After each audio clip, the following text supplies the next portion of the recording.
بالله من الشيطان الرجيم بسم الله الرحمن الرحيم الحمد لله رب العالمين الصلاة والسلام على أشرف الأنبياء والمرسلين سيدنا ونبينا أبي القاسم محمد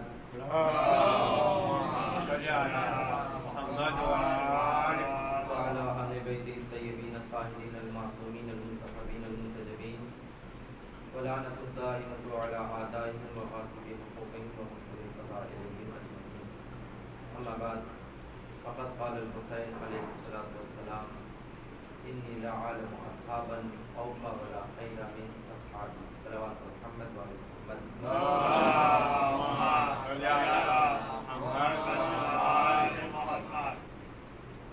امام حسین علیہ السلام شب عاشور اپنے اصحاب و انصار کے متعلق یہ ارشاد فرماتے ہیں کہ جیسے صحابی مجھ کو ملے ہیں ویسے صحابی کسی اور کو، جیسے باوفا نیک اچھے صحابی میرے ہیں، میں ایسے کسی اور کے صحابی کو نہیں جانتا۔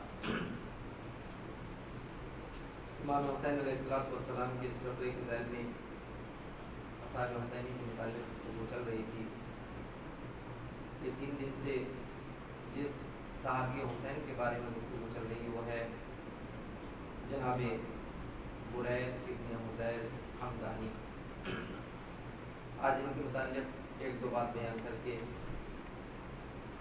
اس کو ختم کرتا ہوں تاکہ پھر کسی دوسرے صحابی کے متعلق ذکر کیا جا سکے۔ میں نے ان کے متعلق ذکر کیا کہ ان کی بہت سی صفات کربلا کے میدان میں، کچھ کربلا کے میدان میں، کچھ کربلا سے پہلے، جیسے کربلا سے پہلے خود یہ قاری قرآن کے نام سے سید القرآن، یعنی قاریوں کے سردار، قرآن مجید کی معلم قرآن یا قرآن مجید کی تعلیم دینے والے، قرآن مجید سکھانے والے، خدا بند عالم ہم سے کیا کہنا چاہتا ہے وہ دنیا کو بتانے والے، اس کے متعلق میں نے آپ کے سامنے ذکر کیا۔ دوسری کہ یہ بہترین تقریر کرنے والے بھی اور کربلا کے میدان میں ولایت کا دفاع کرتے ہوئے انہوں نے مباہلہ بھی کیا۔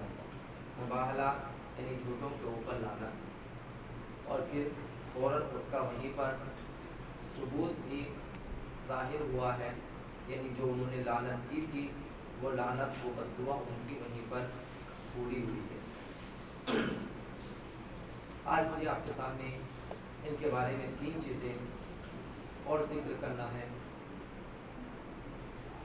کہ جیسے جناب مسلم ابن اوسجا اصحاب حسینی میں وہ صحابی حسین تھے کہ جن کو امام حسین علیہ السلام نے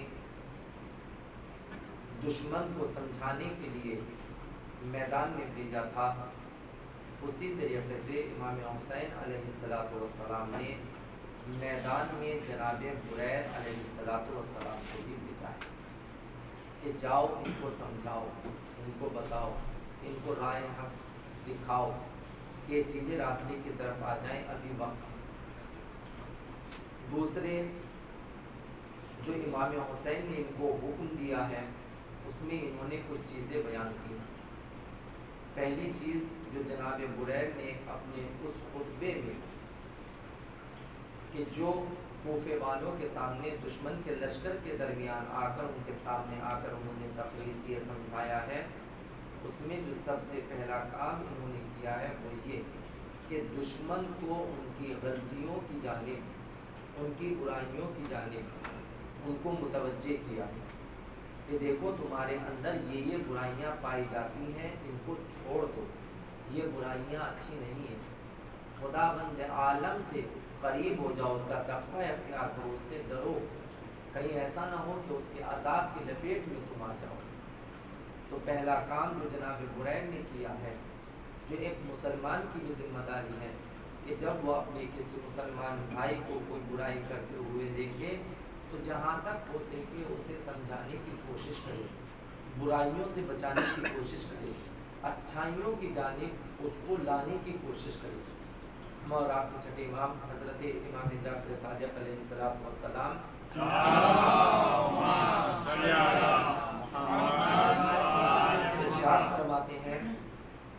کہ میں اپنے اس بھائی کو دوست رکھتا ہوں، احب اخوانی من اہدا الی عیوبی، میں اپنے اس بھائی کو پسند کرتا ہوں، اس بھائی کو دوست رکھتا ہوں، میری نظروں میں میرا وہ بھائی اچھا ہے کہ جو میری برائیوں کی جانب مجھ کو متوجہ کرے، مجھ کو بتائے، مجھ کو آ کر روکے کہ دیکھو یہ برا کام ہے، اس کو انجام نہ دو۔ تو ہمارے چھٹے امام نے بھائی ہونے کا ایک معیار بتایا ہے کہ بھائی اصل میں وہ ہوگا کہ جو تم کو برائیوں سے روکے، اچھائیوں کی جانب تم کو بلائے۔ اگر برائیوں سے نہ روکے، اچھائیوں کی جانب نہ بلائے، تو پھر وہ تمہارا بھائی نہیں ہوگا۔ کچھ بھی ہو سکتا ہے، بھائی نہیں۔ ایک بھائی اگر اپنے دوسرے بھائی کو شراب پیتا ہوا دیکھے پھر نہ روکے تو وہ بھائی نہیں ہے۔ ایک بھائی اگر اپنے بھائی کو چوری کرتے ہوئے دیکھے پھر اس کو روکنے کی کوشش نہ کرے تو وہ بھائی نہیں ہے۔ کیوں؟ اس لیے کہ وہ برائی سے نہیں روک رہا، اس کو برائیوں کے دلدل میں پہنچا رہا ہے۔ تو بھائی کو برائیوں کے دلدل میں پہنچانے والا کبھی بھی بھائی نہیں ہو سکتا۔ تو جناب بریر نے میدان کربلا میں آنے کے بعد جو پہلا کام کیا ہے، مسلمانوں کو، کوفے والوں کو، چونکہ مسلمان ہیں ابھی وہ کلمہ پڑھ رہے ہیں، لہٰذا ایک مسلمان کی ذمہ داری ہے کہ وہ دوسرے مسلمان کو برائیوں سے روکے، اچھائیوں کی جانب بلائے۔ تو جناب بریر نے کربلا کے میدان میں برائیوں سے بھی روکا، ان کو متوجہ کیا تم یہ برائیاں ہیں تمہارے اندر، یہ چھوڑ دو، یہ اچھائیاں ہیں، یہ کام انجام دو، اگر نہیں دو گے تو عذاب خدا ہوگا۔ اور پھر تیسرا کام جو جناب بریر نے اس مقام پر کیا ہے وہ ہے اہل بیت کی مظلومیت کو بیان کرنا۔ انہوں نے اہل بیت کی مظلومیت کو بیان کیا کہ تم اہل بیت کے اوپر یہ ظلم کر رہے ہو۔ اور جب جناب بریر اہل بیت کی مظلومیت کو بیان کر چکے تو اس کے بعد جب ایک دشمن نے آ کر جناب بریر سے کہا کہ تمہاری باتیں سمجھ میں نہیں آ رہی، تو پھر ایک کام جو جناب بریر نے کیا ہے وہ اعلان براءت کیا، جو تبرہ ہم کرتے ہیں۔ تبرہ کیا؟ یعنی میں تمہارے عمل سے بیزار ہوں، بہت دور ہوں، پروردگار مجھے ان کے ساتھ محشور نہ کرنا، میرا ان کے عمل سے کوئی تعلق نہیں ہے۔ اور پھر اس کے بعد ان دشمنوں کے اوپر لعنت کی۔ صلوات پر محمد والے محمد۔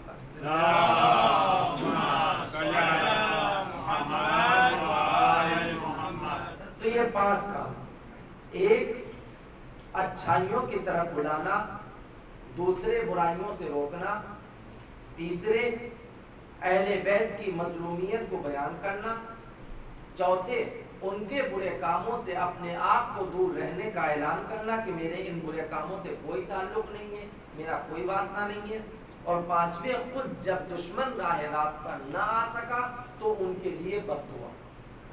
یہ 5 کام جناب بریر نے صبح عاشور کی صبح، نماز صبح پڑھنے کے بعد جب امام حسین دشمن کے سامنے آئے ہیں اس وقت جناب بریر نے اس کو بیان کیا۔ صلوات پر محمد والے محمد۔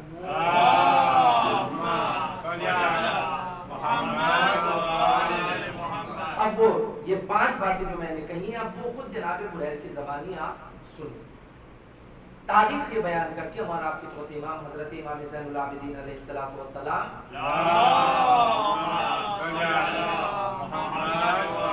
نے ارشاد فرمایا اصبح الحسین علیہ السلام فصلی باصحابہ۔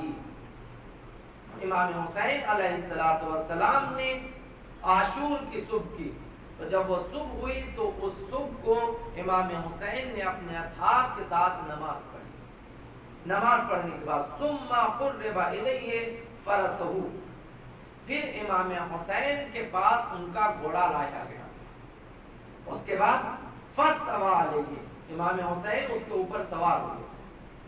وتقدم نحو القوم، اور پھر امام حسین علیہ السلام اپنے دشمن کی جانب، جو قوم ان کے سامنے کھڑی ہوئی تھی، جو دشمن ان کا تھا، ان کے سامنے بڑھے۔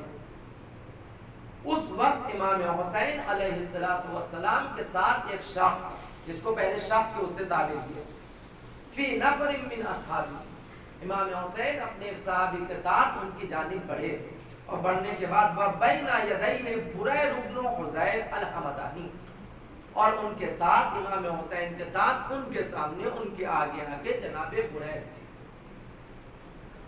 جب یہاں پر پہنچے تو اب امام حسین سید سجاد ارشاد فرماتے ہیں کہ فقال له الحسین علیہ السلام، امام حسین علیہ السلام نے جناب بریر سے کہا، کیا کہا؟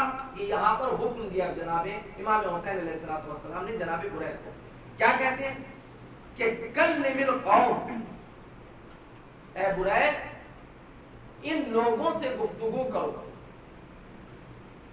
یا بریر کس بارے؟ وانصحوہم، ان کو نصیحت کرو بریر، میں تم کو یہ حکم دیتا ہوں، میں یہاں پر کھڑا ہوا ہوں، تم میرے سامنے آؤ، سامنے آنے کے بعد ان سے گفتگو کرو، دشمنوں سے ان کو نصیحت کرو۔ واقعاً وہ انسان کتنا عظیم ہوگا کہ جس کو خود امام وقت کہہ رہا ہے کہ بریر آگے بڑھو، لوگوں کو نصیحت کرو، ان کو بتاؤ، ان کو اچھائیوں کی جانب بلاؤ۔ امام کے ہوتے ہوئے کوئی گفتگو کرے، بہت بڑی بات ہے، کوئی آسان کام نہیں ہے کہ امام خود حکم دے رہے ہیں کہ جاؤ۔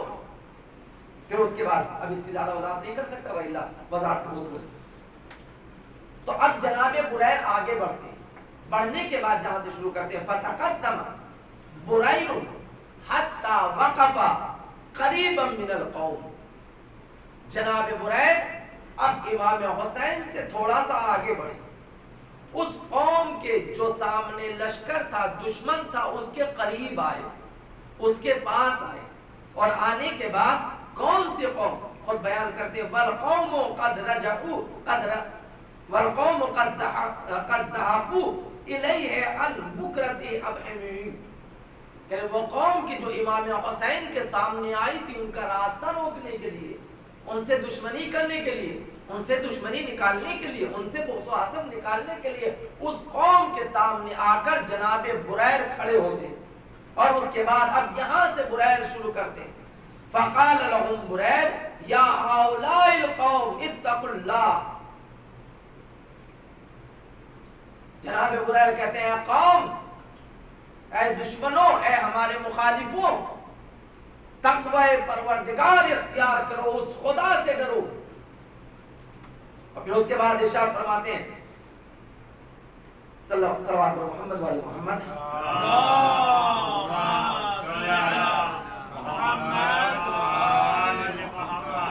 کا پہلا جو ان کو حکم دیا ہے وہ ہے تقوی پروردگار کے، تقوی پروردگار اختیار کرو۔ اور پھر اس کے بعد کہتے ہیں فَإِنَّ ثَقَلَ مُحَمَّدٍ قَدْ أَصْبَحَ بَيْنَ أَظْفَرِكُمْ وَهَؤُلَاءِ ذُرِّيَّتُهُ وَعِتْرَتُهُ وَبَنَاتُهُ وَحَرَمُهُ فَهَاتُوا مَا عِنْدَكُمْ، جناب بریر کہتے ہیں سنو میں تم کو بتاتا ہوں تم آخر کر کیا رہے ہو، یہ جو تمہارے سامنے ذات کھڑی ہوئی ہے، یہ جو تمہارے سامنے جن کے خیام لگے ہوئے، خیمے لگے ہوئے ہیں، ان کو پہچانتے ہو یہ کون ہے؟ کہ یہ محمد صلی اللہ علیہ وآلہ وسلم کی بچی ہوئی ذریت ہے، ان کی اولاد ہے، ان کی عطرت ہے، ان کا حرم ہے، ان کی عزت و آبرو ہے۔ آخر تم ان کے ساتھ کیا کرنا چاہتے ہو؟ اگر تم ان کی مخالفت کر رہے ہو تو فہاتو، تم دلیل لے کر آؤ، آخر کس بنیاد پر تم امام حسین اور ان کے اہل خانہ کے خون کے پیاسے ہو گئے ہو؟ صلوات محمد والے محمد۔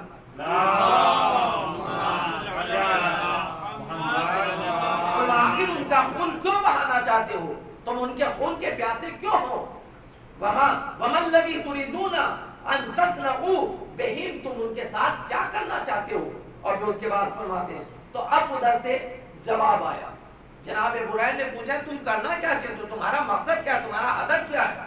تو وہ کہتے ہیں فقالوا یا بریر، اب وہ جناب بریر کو جواب دیتے ہیں ان میں سے ان نمنا منہم الامیر عبید اللہ ابن زیاد، ہمارا ایک ہی مقصد ہے کہ ہم حسین ابن علی اور ان کے گھرانے والوں کو عبید اللہ ابن زیاد کے سامنے قیدی بنا کر لے کر جائیں، عبید اللہ ابن زیاد کو ان کے سروں کے اوپر مسلط کریں، ہمارا ایک مقصد ہے، اس کے علاوہ کچھ نہیں ہے۔ جب تک ہم حسین ابن علی اور ان کے اہل خانہ کو عبید اللہ ابن زیاد کے حوالے نہ کر دیں گے، اس وقت تک ہم حسین ابن علی اور ان کے اہل خانہ اور ان کے دوستوں کا، ان کے پریوار والوں کا پیچھا نہیں چھوڑیں گے۔ یہ دشمن کہہ رہا ہے۔ پر جیسے انہوں نے کہا فَيَلَا دَعْيَهُ فِيهِمْ، پھر جو عبید اللہ ابن زیاد چاہے ان کے ساتھ وہ کرے، ہمارا مقصد ان کو وہاں تک لے جانا ہے۔ اگر راضی خوشی جائیں تو لے کر جائیں گے، اگر نہیں جائیں تو جیسے چاہے ہم لے کر جائیں گے، کیونکہ ہم کو یہی حکم ملا ہے۔ پر جیسے انہوں نے کہا فقال بریر، تو بریر ان کو جواب دیتے ہیں۔ یہاں سے جناب بریر علیہ السلام ان کے ضمیر کو جھنجھوڑ رہے ہیں۔ افلا ترضون منکم ان یرجعوا الی المکان الذی، پہلے ان کو ایک اختیار دیا کہ اگر چاہو تو اپنے آپ کو گناہ سے بچا سکتے ہو۔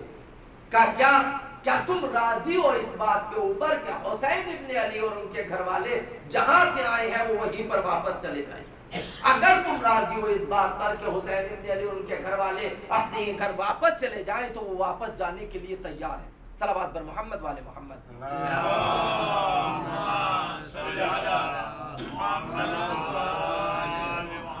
اگر تم اس کے لیے تیار ہو تو پھر ہم کو دیتی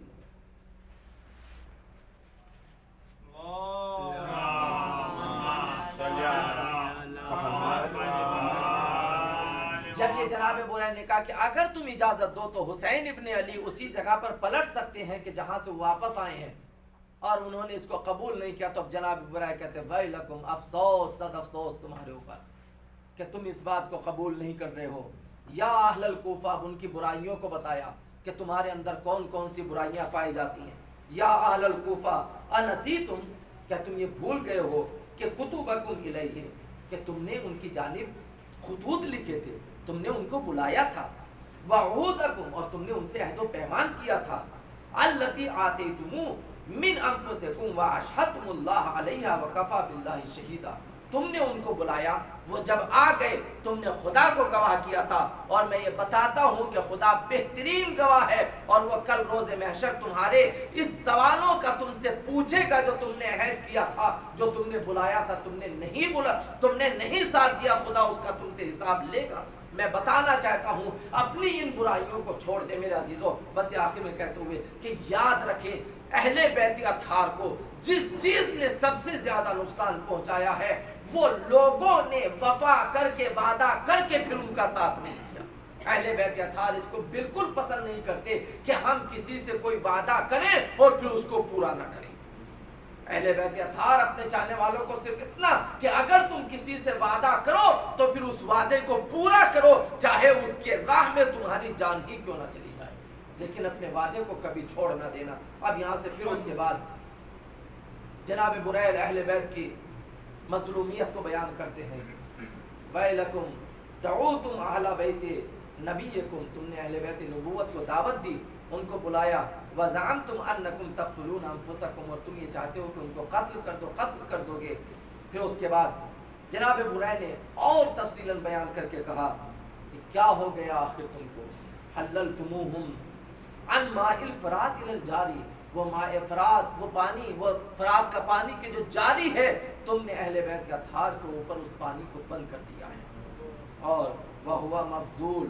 پھر اس کے بعد ارشاد فرماتے ہیں وَيَشْرَبُ عَنْهُ الْيَهُودُ وَالنَّصَارَى وَالْمَجُوسُ، آخر مسلمانوں تم کو ہو کیا گیا ہے، وہ پانی نہر فرات کا جو بہ رہا ہے اس کو یہودی پئیں، عیسائی پئیں، مجوسی پئیں، بے دین پئیں، کافر پئیں، وہ سب پی سکتے ہیں، اگر نہیں پی سکتے تو اولاد نبی نہیں پی سکتی، ذریت نبی نہیں پی سکتی۔ اور اس کے بعد عجیب جملہ کہا وَتَرِدُهُ الْكُلَابُ وَالْخَنَازِيرُ، کیا ہو گیا ہے اس نہر فرات سے آ کر نجس العین جانور کتے پانی پئیں، سور پانی پئیں، خنزیر پانی پئیں، لیکن اگر نہیں پی سکتے تو کون؟ اہل بیت اطہار۔ میرے عزیزو بس میں ختم کرتا ہوں۔ اس کے بعد جناب بریر کہتے پروردگار مجھے اس قوم کے ساتھ محشور نہ کرنا، میں اس کے عمل سے بیزار ہوں، میرا ان کے عمل سے کوئی تعلق نہیں ہے، اس کے بعد ان کے حق میں بد دعا کی پروردگار ان کو کبھی سکون نہ ملے جو حسین ابن علی کو بے سکون کر رہے ہیں. میرے والد ان کو کبھی سکون نہ ملے جو حسین ابن علی کو ان کے گھر والوں کو اذیتوں میں مبتلا کر رہے ہیں. میرے عزیزوں، میرے دوستوں، میرے بزرگوں، میرے بھائیوں، میں صرف آخری بات کہنا چاہتا ہوں اور وہ یہ کہ یاد رکھیں صلوات محمد وعلی محمد.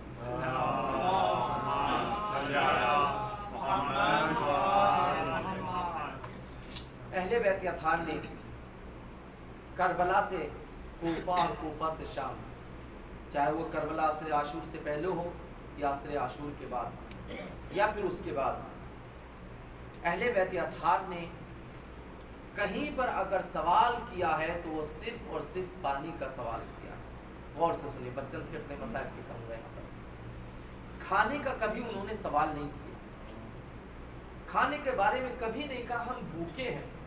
اگر سید سجاد نے بھی اپنے بابا کی کسی مظلومیت کو یاد کیا ہے کربلا میں تو وہ میرے بابا کو پیاسا ذب کر دیا گیا، پیاس کا تذکرہ کیا ہے، کبھی بھوک کا تذکرہ نہیں کیا. تو ہمارے ہند کے بزرگ علماء فرماتے ہیں کہ چونکہ پانی وہ نعمت خدا ہے کہ جس کو پیدا کرنے میں، جس کو لانے میں اس دنیا میں انسان کا کوئی ہاتھ نہیں ہوتا، اور اہل بیت اطہار بھوکے رہ سکتے ہیں، ہر مصیبت برداشت کر سکتے ہیں، لیکن جس چیز میں انسان نے کوئی محنت کر کے کمایا ہو اس کے لیے کبھی ان کے سامنے ہاتھ نہیں پھیلا سکتے. چونکہ فرات کا پانی بہ رہا تھا، اس میں کسی کا کوئی ہاتھ نہیں تھا، اسی لیے انہوں نے جب بھی سوال کیا پانی کا سوال کیا. اللہ، اہل بیت اطہار پانی کا سوال کرتے کرتے مدینہ تک آ گئے. بس میرے عزیزو دو تین فقرے سنے. جب مدینے میں انقلاب برپا ہوا، یزید کے نمائندے کو مدینے سے نکال دیا گیا تو علی اکبر کا قاتل مدینہ چھوڑ کر بھاگا. سید سجاد اس وقت مدینے سے باہر اپنا خیام لگائے ہوئے تھے. میرے عزیزو، جب یہ باہر نکلا ہے اس وقت سید سجاد نے بہت سے دشمنوں کو اور ان کے خاندان والوں کو پناہ دی ہے. یہ سید سجاد کا جگر تھا، یہ سید سجاد کا گردہ تھا کہ جو دشمنوں کو پناہ دے رہے تھے. عزیزو، تاریخ نے لکھا کہ جب یہ علی اکبر کا قاتل جس نے نیزہ مارا تھا، جب وہ مدینے سے بھاگا ہے اور پھر بھاگ کر آیا ہے تو اس کو پیاس لگی. تو جب وہ پیاس سے پریشان ہوا تو اس نے کیا دیکھا کہ مدینے سے باہر ایک خیمہ لگا ہوا ہے. اس نے کہا چلو شاید ایک گھونٹ پانی مل جائے. وہ اس خیمے کے دروازے پر آیا، آنے کے بعد آواز دی کوئی ہے جو پیاسے کو ایک گھونٹ پانی پلا دے. ازادارو، سید سجاد نے جیسے ہی آواز سنی ایک مرتبہ دروازے پر آئے، کہا بھائی کیا پریشانی ہے؟ کہا ایک گھونٹ پانی چاہتا ہوں، مجھے بہت پیاس لگی، اگر پانی نہ ملا تو میں مر جاؤں گا. ازادارو، سید سجاد گئے، مشک دہانہ مشک لے کر آئے. لے کر آنے کے بعد اس کو پانی پلانا شروع کیا. ظالم نے جیسے سید سجاد کو دیکھا تھا اس نے اپنا سر جھکا لیا تھا، سید سجاد کی جانب نہیں دیکھ رہا تھا، اور سید سجاد نے بھی اپنا منہ پھیر رکھا تھا. ازادارو، جب وہ پانی پی چکا تو ایک مرتبہ اس نے کہا سید سجاد، کیا تم نے مجھے نہیں پہچانا؟ سید سجاد، کیا تم نے مجھے نہیں پہچانا؟ ایک مرتبہ سید سجاد نے کہا آخر تو یہ کیوں کہہ رہا ہے؟ کہا اس لیے کہ اگر تم مجھے پہچان لیتے تو کبھی بھی ایک گھونٹ پانی نہ دیتے. ایک مرتبہ میرے مولا نے اپنے سر کو گھما کر ایک جملہ کہا، ارے میں اپنے کلیل جوان بھائی علی اکبر کے قاتل کو کیسے بھول سکتا ہوں. ازادارو، جیسے اس نے یہ جملہ سنا ایک مرتبہ اس نے کہا بولا جب تم نے مجھ کو پہچان لیا تھا سید سجاد تو اتنا بتاؤ پھر آخر تم نے مجھ کو پانی کیوں پلایا؟ ایک مرتبہ سید سجاد نے عجیب جملہ کہا دیکھو ہمارے در پر جب کوئی بھی سائل آتا ہے ہم کبھی اس کو خالی ہاتھ نہیں پلٹاتے. ارے تم تو مجھ سے پانی کا سوال کرنے آئے تھے، میں اس پانی کی قیمت کو جانتا ہوں. میرے بابا کو پیاسا سوا کر ڈالا گیا، میری بہن زندہ اذان شام میں پانی کو یاد کرتے کرتے سو گئی۔ عزادار ہو سید سجاد کو اپنا پیاسا بابا یاد آیا، ایک مرتبہ دہاڑے مار کر رو کر کہا ہائے بابا، ارے دیکھو سید سجاد کی غربت، کل جو تم کو پانی نہیں دے رہے تھے آج وہ سید سجاد سے آ کر پانی کا سوال کر رہے ہیں۔ بابا آپ ہی کے پیاس کی خاطر میں آپ کے دشمنوں کو پانی پلا رہا ہوں تاکہ کوئی بھی انسان اس دنیا سے پیاسا الا لعنت اللہ علی القوم الظالمین۔ ماتم حسین